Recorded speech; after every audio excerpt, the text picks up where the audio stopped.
Hello my friends, my name is DragonHeart, the Prince of Wales, and let's talk gaming. Hello and welcome, I hope you're having a great week so far. And yes, I know, I've had a shave. I finally had a shave. It's the first shave where I've gone clean shaven this year, I think. So better late than never, I guess. My beard was doing my head in a little bit, but today's episode is going to be a Christmas special. We're going to be talking about some games I bought recently, some of my plans for gaming over the next couple of months, and then a chance for you to let me know in the comment section what you're currently playing, what games you're looking forward to, and what sort of stuff you're going to be getting up to over the holiday period. This will be the last Let's Talk Gaming this year, because next Friday will be Christmas Eve, and due to last Christmas not really seeing my family and stuff, we got a lot of plans this year. Touch wood, they don't change with obviously the Welsh government making changes due to COVID and everything. But last year we didn't really see anyone because of that. But this year we have got plans with family, so I want to spend time with them and focus on that. And the Friday after, which will be the 31st, will be New Year's Eve, and I'll probably have plans for that as well. It's the first Christmas I've had where I'm actually off for a period of time. I'm going to relax, enjoy myself. I'll probably do some gaming and stuff in that time as well. But I don't plan on making any videos now after this until January, basically. So I want to have a nice break, a nice breather. We've been pretty consistent with this series so far. I think this is episode 12, I believe. So we've done 12 videos in a 13-week period. I had 1 week where I wasn't able to upload. That's pretty good. That's basically 3 months of consistency, which I haven't had on my channel for a while. For those of you that have ever watched these videos or commented, I also want to say thank you so much for supporting them. I know they don't get many views. I know there's not an awful lot of interaction, but the interaction I do get, I really appreciate and take to heart a lot. So thank you so much for the support. I also promise not to bring out that horrible Zoom green screen thing again, because I got told by one of you in the comment section that I look like a GTA 5 character, and I don't know whether to take that as a compliment or not. So I'm just going to say, okay, we won't do that anymore. We'll go with the regular background of my pop vinyls and my Baby Yoda and everything.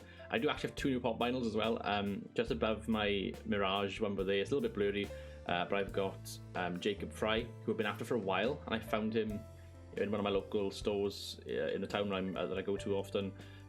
Using a deal there, which I got, and then I've also got Tyrion Lannister, but roughly there, yeah, as well, to go with my Game of Thrones one. So I'm still getting pop vinyls, although I'm not like addicted to them like I was. They're the first 2 pop vinyls I've bought in a hell of a long time. I'm not buying them willy-nilly either, which is what I used to do. But back to the gaming talk and stuff. Now that I've got the introduction out of the way, I am currently playing Assassin's Creed 2, the Ezio Collection. Now, this will be the 3rd time I think I've played Assassin's Creed 2. I played it years ago on my old account on PlayStation 3. Loved it, played it, one of my favourite games ever. Ezio Collection I bought in 2017, I think. That was weird then, flickering of the light. I think I have a light outside. Weird. Assassin's Creed 2, bought Ezio Collection 4 years ago. Played Assassin's Creed 2 and finished it. I started Brotherhood and then just kind of left it and never got back to it. But this year I kind of got back into Assassin's Creed. I want to get back into it properly and play these games again because they're so good. They're great games to chill and stream on my Twitch channel. They're also great games to play after work. You know, if you're just chilling on the settee for an hour and want to do a couple of missions, you can just sort of do that thing with them as well. When I played it 4 years ago, I got like 85% completion rate on Assassin's Creed 2, meaning I only had to get 15% more of the game done to get the Platinum Trophy. So what I'm doing now, I'm playing through the second game to get the Platinum Trophy. I've got some trophies done now. I've only got 4 more left to get. So the 4 that I got to get, one is to sweep 5 guards with a long arm weapon, which is fine. I just got to learn the skill to do that, and you do that by going to Monteriggioni, speaking to one of the guards, and then you pay like 10 grand for him to train you, and then it's done. And you just got to find some 5 guards and time it right and do it. I should be able to do that pretty straightforward. One of the missions is to get the 20 glyph Subject 16 video things done, which I'd never done before. I've seen the video loads of times on YouTube videos and stuff, and people playing it online and streaming it and stuff. I've never actually done it myself. I got 11 of them at the moment, so I got 9 more to get. They're pretty straightforward to get because when you go and discover a new building of importance, you know, like a big church or something, a little red icon pops up in the database in the top right hand corner, and if it's red, then it's one there basically. When you go into your database in the game files on the menu, once it's grayed out, or white I think it might be, it means you've done it, basically. So it's quite easy to track them. You just got to find the building and go around the building, climb them and parkour in and whatever until you find the shiny thing and put your eagle vision on, and then you got to do the task, the quiz, or whatever the task may be. And most of them are straightforward. There's one or two which are a little bit tricky. You might need a guide for, but the majority I should be alright with. So I'm on track to get that trophy, and then there's 2 more trophies to get, and they're both linked with each other, basically. One of them is to... it's called In Memory of Petruccio. Petruccio being Ezio's younger brother who gets murdered at the start of the game. Basically, you've got to collect all 100 feathers within the game, which is a bit of a ball ache, if I'm being honest with you, because they're not like other things in Ubisoft games with icons for the feathers everywhere in the map. Nope, there's no icons for them. You can track them if you go into the database, go into DNA database, feathers. It brings up out how many out of 100 you've got in the top corner, and then if you scroll to districts, you go to like Forlì, you go to Florence, then you go to like San Giovanni or whatever it's called. It'll say like, oh, there's 18 in this district, there's 20 in this district, there's 25 in this district. So it breaks them all down. So at least if you're missing some, you can go to a district and go, oh, I've only got 17 out of the 18 I need in that district. I can go back and get that one that I'm missing. So you can do it that way, which helps. And of course, there's YouTube videos out there where there's guides you can use to track them. At this current point in time, I have 42 of the 100 feathers, but I'm only at the point in the game where I'm about to go to Venice.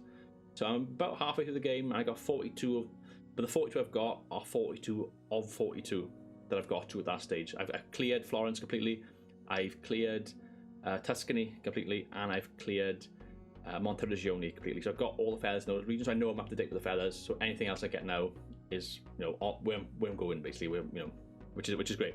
But once you've got the trophy for that, the 100 feathers, that unlocks the Auditore Cape, and then the final trophy will be to go to every city in the game, every district in the game, wearing the Auditore Cape. Once you've done that, you get the trophy, and I would have got the platinum. So that should be quite straightforward. That'll be straightforward because you can just fast travel by that point. I could not play the game once I've got that trophy and I've got the platinum. I could not finish it, but I still want to play the game and finish it because it's such a good game. It's one of my favorite games of all time. It's up there in my top 5 alongside Witcher 3 and some other games probably that I can't think of at this moment in time off the top of my head, but it's up there. Although I would probably judge it as the trilogy as a whole, the Ezio collection as a whole rather than individual. They are individual games in their own right, but they're very similar. I think Assassin's Creed 2 is probably the easiest one to platinum. I think Brotherhood and Revelations, they add some other things like full synchronization on certain missions and certain sections of the game, and there's things like that which could be a bit of a ball ache, so I'm not looking forward to that. But the plan is to get 2 done over the next week or so. When I get a bit of time, we'll definitely have time over the festive period. I'll make a start then on Brotherhood, which I started 4 years ago. The thing is, I haven't got the save files anymore, so that's why I had to restart 2 anyway, which is fine because it made it easier for me to track feathers and stuff, so it worked out fine then. But I am streaming these as well as playing them in my own time as well. I'm not restricting myself to I gotta stream this. I'm doing both, best of both worlds. I'm going to stream it. If I feel like streaming, I'll stream it.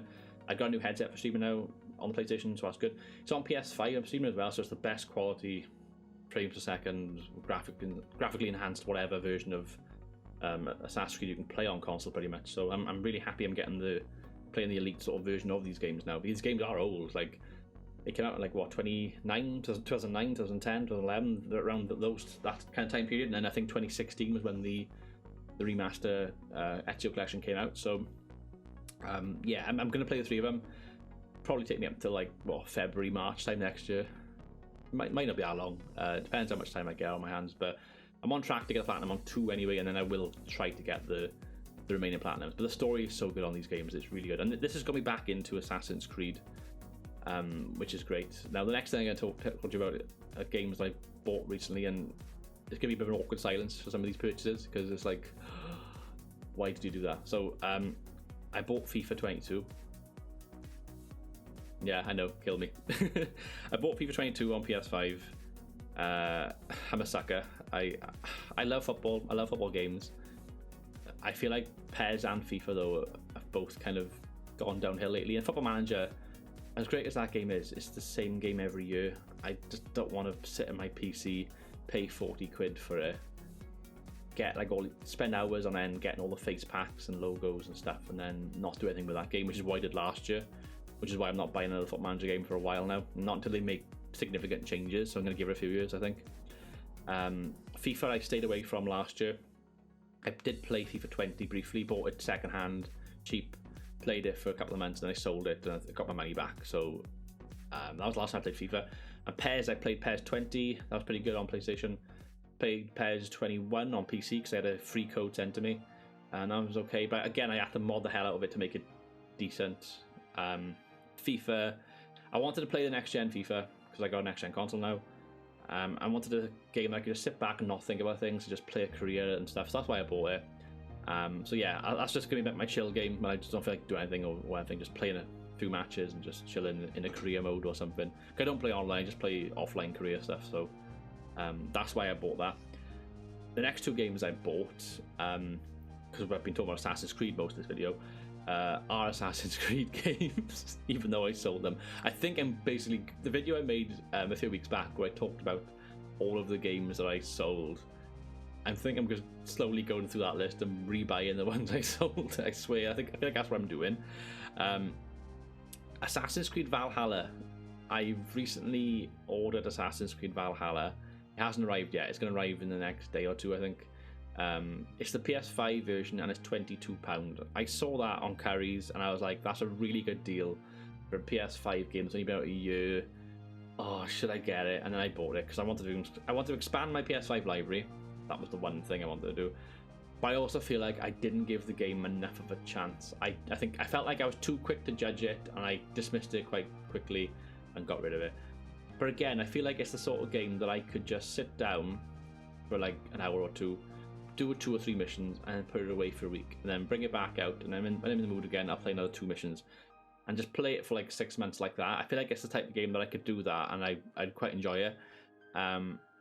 They've had a lot of updates and stuff to it recently, some free updates, some DLCs. The DLCs I think were Siege of Paris and Wrath of the Druids, which I don't really care about, to be honest with you. But I know they got a free update where it's like a crossover with Odyssey, so like Cassandra appears in the game. So that sounds interesting. I think that's a free update. So I kind of want to play that as well. So that's partly another reason why I wanted to get Valhalla. So I've bought I've bought Valhalla, and that's on its way. And the next game that I've ordered, which hasn't arrived, I only ordered it last night. I got it off eBay. It was the guy wanted a second hand. The guy wanted like £13 or £14 for it, something like that. I think it was $30.99 plus postage he wanted. I knocked him down. The offer feature on eBay is so good. Make sure you use it if you can. You can guess the price supports postage off things and stuff. I bought myself a pair of Nike trainers last summer, and I got basically money off with the postage and stuff by doing that. Basically, it's Assassin's Creed Odyssey that I bought. Assassin's Creed Odyssey, like I said, you want the $13.99 plus postage. I've got it down to about £10 with postage. I think it's $7.99, and then it's like £2. It might be slightly over £10, £2 something. But yeah, a really good deal, I think, for Odyssey. Apologies about that. I had a bit of a cough. Assassin's Creed Odyssey. I played that. I didn't get it on release, but I bought it first time around about 6 months or so after it came out, and I played it and I enjoyed it. I done probably sink enough hours into it. I played 20-25 hours, something like that. I got to, I think, Athens. I was at Athens and I did a few missions there, and I just kind of, other things cropped up in my life and I just didn't play it. But Odyssey, the music looks good. I love Cassandra as a character. She's canon as well in the game, which is pretty cool because Ubisoft have this problem of, they tried to do with the whole female lead thing. They seem to mess up spectacularly every time. Assassin's Creed Syndicate had Jacob and Evie, and I didn't mind the characters in Syndicate. The game could have been better. The story could have been a lot better. But Jacob and Evie, I actually quite liked them as the dynamic they had is a bit different and unique at the time to what they've done previously. So I appreciated the effort, but they cocked it up because they sort of went like, oh yeah, Evie's a main character, but then they only give her like 20% of the story missions, and the 80% you're with Jacob. You can swap out at any time to play as Evie, but the story missions, the narrative, it's mainly Jacob playing as, and it's kind of like, really? I would have preferred an equal footing and made Evie a bit more relevant. And then Valhalla recently, I mean, Ubisoft have messed up spectacularly. Rather than just nailing, going, right, we're going to go with a female protagonist and just go with that. Instead of that, they literally they literally cocked up and went, well, what we're going to do, we're going to have you know, she in narrative wise, in canon, she's female. Ivor is female. However, you can play as a male at the start because there's this weird thing with the Animus with like Odin. It's like just making excuses just to get the male character in there. It's like, oh, for God's sake. With Valhalla, personally, I prefer playing as the male character. Reason for that comes down to one thing, that's the voice actor. I prefer the voice actor for the male than the female.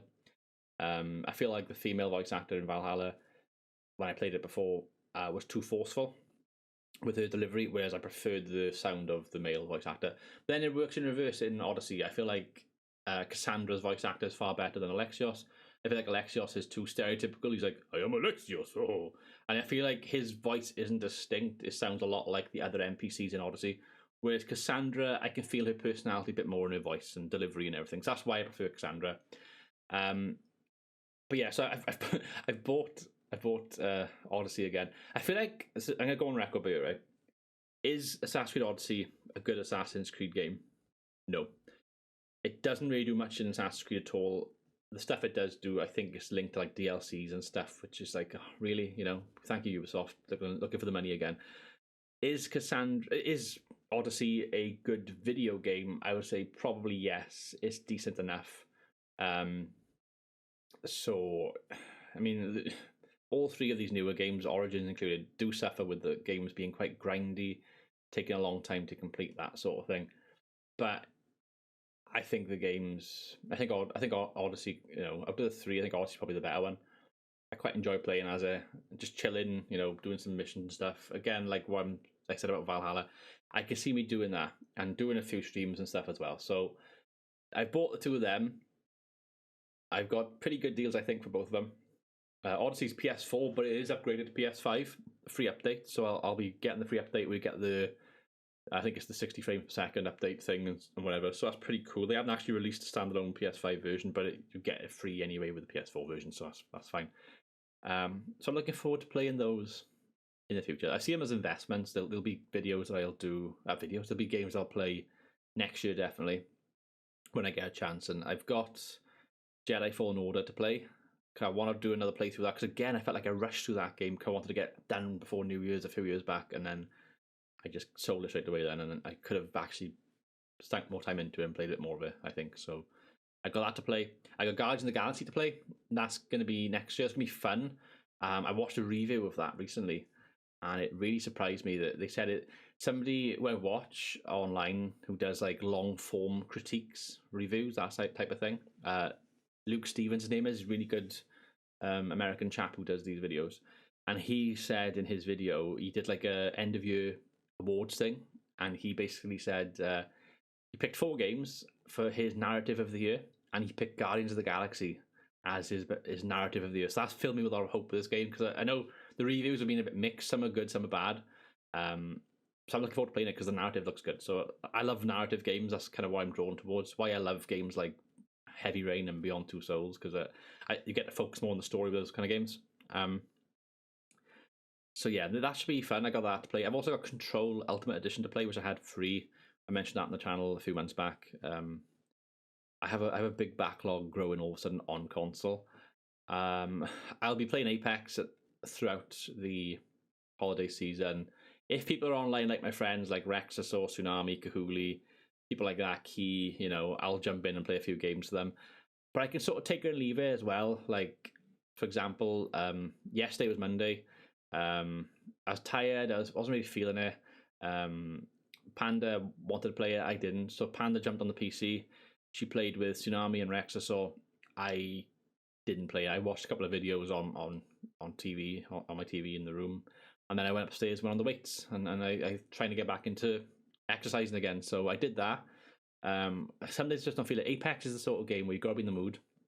And I can force myself to play Apex, but then I might not enjoy it sometimes, because I'll play like 5 or 6 games, and especially if you have a bad game after a bad game after a bad game. And what I mean by that is you die within the first like 5 minutes of a round every round for like 5 or 6 rounds in a row.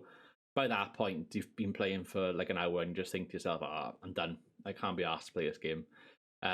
If you have 2 or 3 bad games but you do things, you get a couple of kills, do a bit of damage, something funny happens, you don't feel as bad.